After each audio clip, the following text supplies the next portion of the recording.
Voltamos com diversidade, então, para a parte 2 do programa de hoje, onde o assunto que debatemos é o sono, a qualidade de sono das pessoas. E fazemos isso com o apoio da Fruteira do Centro, de Arroio do Meio, e trouxemos para debater esse assunto o Dr. Roberto Cunha Wagner, neurologista, e a enfermeira Marieda Rampanelli Wagner. Ambos, eu não sei, o doutor, vocês têm uma clínica do sono, né, aqui em Lajeado? Sim, nós fundamos essa clínica em 1995, mas começamos a utilizar os exames diagnósticos no distúrbio do sono só bem mais tarde, né? Mas então, estão plenamente preparados para falar sobre esse assunto, né? Eu lhe fiz uma pergunta no final do primeiro bloco, se existem pesquisas que nos dizem um quantitativo de pessoas que têm dificuldades para dormir. Eu vou lhe dizer quase o seguinte, 100%. Todo mundo tem em algum momento da vida um período, uma época em que ele dorme mal, né? Então, antes da gente começar a falar sobre a patologia do sono, sobre as doenças que ocorrem no sono, é muito importante a gente saber como é que se compõe o sono, o que vai acontecer no sono. Então, o sono é uma modificação na atividade elétrica do cérebro. E por isso o exame de controle do sono é absolutamente necessário que seja feito um eletroencefalograma toda noite, durante o período que o exame é feito. Porque aí nós vamos conseguir dizer, olha, nesse momento o paciente está entrando numa determinada fase. E por aí vai. É o que se chama arquitetura do sono. Como é que é composta essa arquitetura? O paciente, o ser humano tem 4 períodos de sono. Tem um sono superficial que vai nos levar para outros momentos.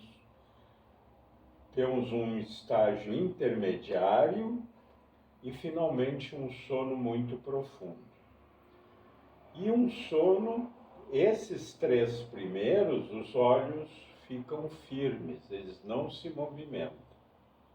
Mas o 4º estágio de sono é quando existe um movimento ocular, é o sono REM. Então, a pergunta que foi feita, né, como é que a pessoa descansa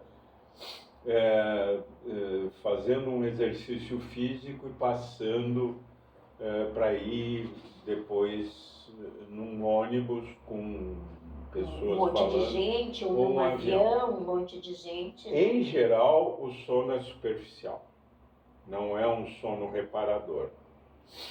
A pessoa está sonolenta, mas não está num sono profundo. E como é que a gente determina isso? Esse é o exame que se chama polissonografia. Esse exame vai nos dar um desenho de como é que é o sono da pessoa, de quantos estágios tem. Há um ciclo, esses estágios ocorrem durante um período de 2 a 3 horas, depois eles recomeçam de novo, e por aí vai, até um momento em que a pessoa acorda, né? Porque o cérebro dela já disse, não, está tudo bem, está descansado, pode ir em frente. O mais importante nisso tudo é saber se a pessoa tem condições de se recuperar. E como é que ela vai se recuperar para enfrentar a vigília do outro dia? Ela vai ter que aprofundar o sono dela, tá? Mas vai ter que ter o sono REM, que é de 15 a 20%, e cada um deles tem percentagem adequada, 20% para o sono N3. E o que tem no sono N3? Por que a gente recupera muito mais, recupera em todos os estágios, mas muito mais no N3? Porque é o sono em que o cérebro trabalha com ondas lentas. As ondas lentas são as ondas que o nenê tem. Quando o ser humano nasce, o sono normal dele é um sono normalmente lento.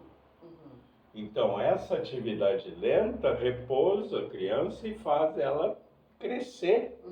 É tão importante que a criança cresce dormindo. O sono da criança é importante para o desenvolvimento global do organismo, para tudo. E principalmente para uma situação que é fundamental para a criança amadurecer. Tem que amadurecer tudo. O ser humano nasce e não caminha.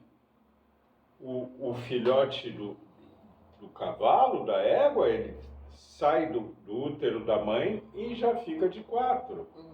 Então, por que isso? Porque o nosso cérebro é muito mais elaborado, muito mais complexo e que necessita formar conexões em um número muito maior, porque nós, diferente desses animais, nós pensamos, nós executamos, nós temos percepção, nós temos memória, nós temos capacidade de julgamento, nós sabemos o que é certo, o que é errado, e tudo isso é um aprendizado que nós vamos tendo. A criança é educada pelos pais e ela vai, aos poucos, aprendendo as noções básicas da vida. E isso tudo exige uma quantidade enorme de vias metabólicas e formação de proteínas, enfim, uma quantidade enorme de situações que nós temos que entender que elas são formadas, vamos dizer assim, é como se você colocasse as coisas ordenadamente, e para fazer isso é feito nessa fase de sono profundo. O sono REM, o sono em que nós temos movimentos rápidos do olhar, ele é a sigla em inglês, Rapid Eye Movement, quer dizer, movimento rápido dos olhos. Se você notar, você olhar uma pessoa, você vai ver que num determinado momento do sono ela movimenta os olhos. Esse é o estágio do sono em que normalmente nós sonhamos. Mas não tem nada a ver com o roteiro do sono. Nós vamos sonhar, nós temos sonhos que nós lembramos, nós temos sonhos que nós queremos esquecer porque eles são muito ruins para nós, e tem sonhos que nos marcam para a vida toda e que nós nos lembramos. Sim. Eu vou dar um exemplo para a senhora pessoal. Antes da tragédia das cheias, eu tive um sonho em Arroio do Meio, e que as coisas em Arroio do Meio estavam desorganizadas. Na verdade, não chegou nem perto da tragédia que foi. Mas eu tenho até hoje a memória desse sonho. Esse sonho. E há sonhos que ficam na memória da gente a vida toda e nós não esquecemos. Então é muito importante nós analisarmos como estão esses estágios através do exame de polissonografia. havendo um estágio em que a pessoa, e isso é muito, muito importante, é na questão de não dormir depois do exercício, e que está relacionada também ao trabalhador de turno, ou seja, a pessoa que começa a trabalhar às 8 da noite e larga às 4 da manhã.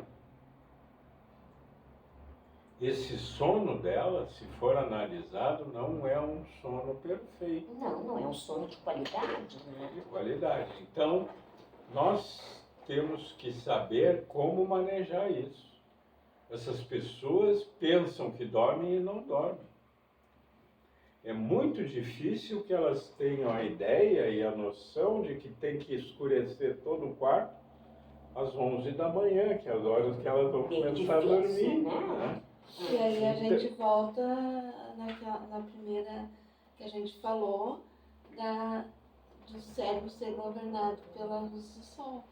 Então a pessoa, enquanto ela deveria estar trabalhando, ela está dormindo. Sim.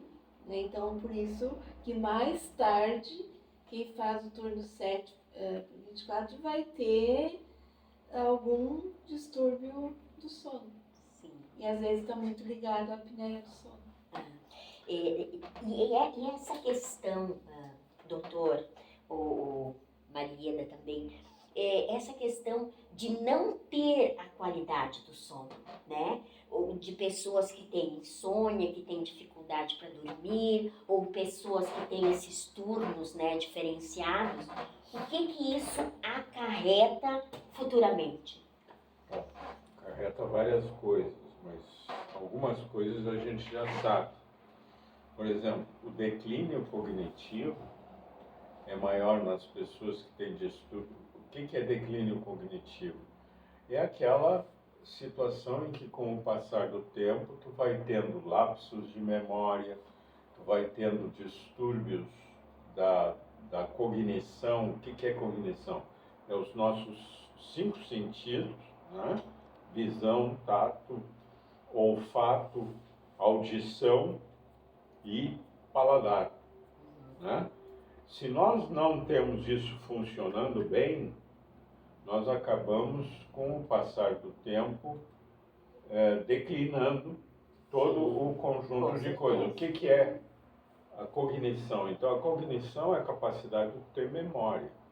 A cognição é a capacidade de ter percepção. Por exemplo, tu vai chegar numa esquina e tu sabe que tem movimento, então a tua percepção te avisa, olha, pode vir um carro daquele lado. Tem que ter cuidado. Tem que ter cuidado. Isso tu percebe lá dentro, tu não sabe explicar como é que isso acontece. Acontece pela experiência que tu faz. A capacidade que o homem tem, então, de juntar tudo isso, e isso está sempre alerta, está sempre bem, é que vai levar a pessoa a ter um envelhecimento mais dentro do saudável possível. E o que é a saúde mental do idoso? É justamente ele ter um sono bom para poder se preparar e para poder manter a cognição e alerta. Quer dizer, sonos ruins, sonos com problemas, podem ser uma causa de demência.